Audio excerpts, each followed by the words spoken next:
நமஸ்தே ரம்யா, எப்படி இருக்கீங்க? இன்னைக்கு பிறந்த நாள் உங்களுக்கு. இந்த பிறந்த நாள் நல்லபடியாக தொடர வாழ்த்துகின்றோம். உங்கள் வாழ்க்கையில் எல்லாத்துலேயும் வெற்றி பெற வேண்டும். எடுத்த காரியம் யாவிலும் வெற்றி, எங்கும் வெற்றி, எதனிலும் வெற்றி அப்படி பெரியவர்கள் சொல்கிறாங்க. அப்படி நீங்கள் எடுத்த எல்லா காரியமும் முழு வெற்றி பெற எல்லாம் வல்ல பாரத மாதாவை பிரார்த்திக்கின்றேன். பூர்ண ஆரோக்கியத்தோட குடும்பத்தோட சௌக்கியமாகவும் சந்தோஷமாகவும் இருக்க வேண்டும் என்று பிரார்த்திக்கின்றேன். உங்களுக்கு என்னையா, கடவுளே பக்கத்தில் வச்சுருக்கீங்க. மனுஷனுக்கு 2 குணம் தேவை என்று பெரியவர்கள் சொல்கிறாங்க. ஒன்று பரோபகாரம், மற்றவனுக்கு உதவி செய்யும் குணம்.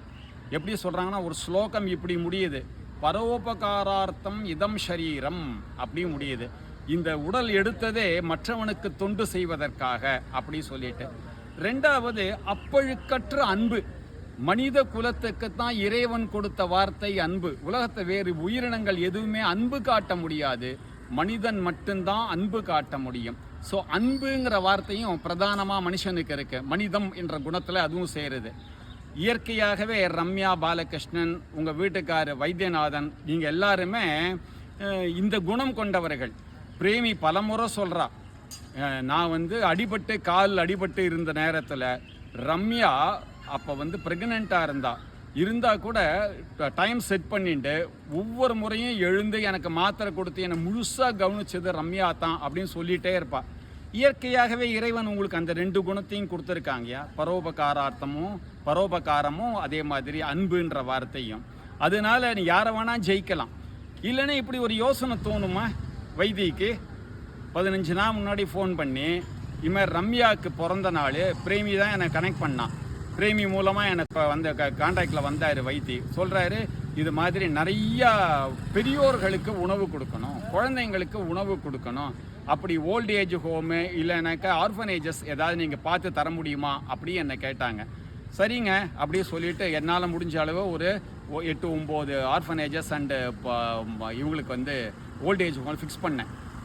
இன்றைக்கி உங்கள் பிறந்த நாள் நேத்தியோ இன்றைக்கோ 16 இல்லை 17 நீங்கள்லாம் கொண்டாடி வாழ்த்து தெரிவித்து, ரம்யாவுக்கு வாழ்த்து தெரிவித்து எல்லாரும் முழு நாளும் சாப்பிட்ணும்.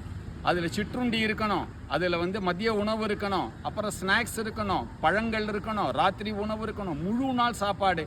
அப்படியே வார்த்தை சொன்னோன்னே எவ்வளோ சந்தோஷங்கிறீங்க.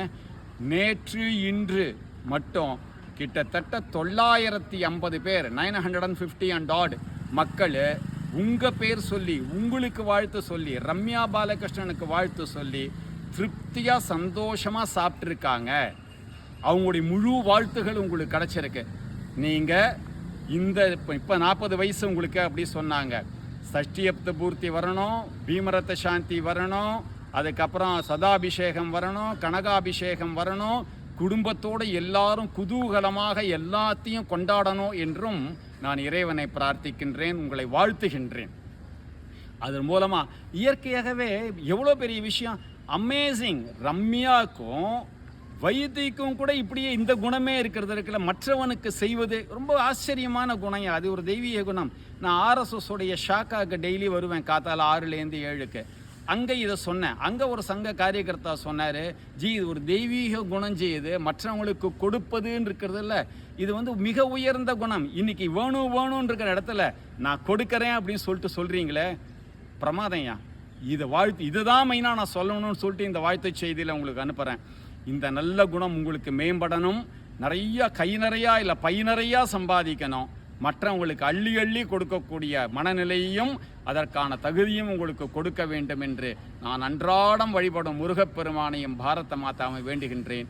மீண்டும் பிறந்த நாள் வாழ்த்துக்கள் ரம்யா பாலகிருஷ்ணன், கிரேட் வைத்தி. அத்தனை பேருக்கும் வாழ்த்து தெரிவிக்கின்றேன். நன்றி, நமஸ்தே.